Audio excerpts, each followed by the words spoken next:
You ask Tiger to solve. This deals with linear equations with one unknown.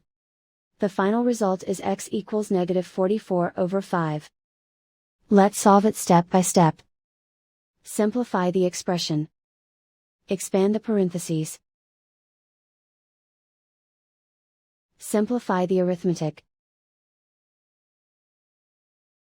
Expand the parentheses. Group like terms.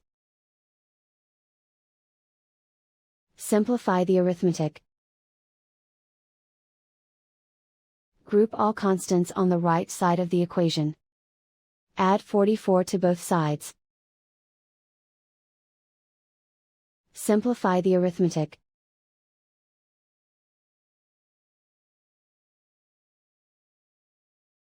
Isolate the x. Divide both sides by -5. Cancel out the negatives.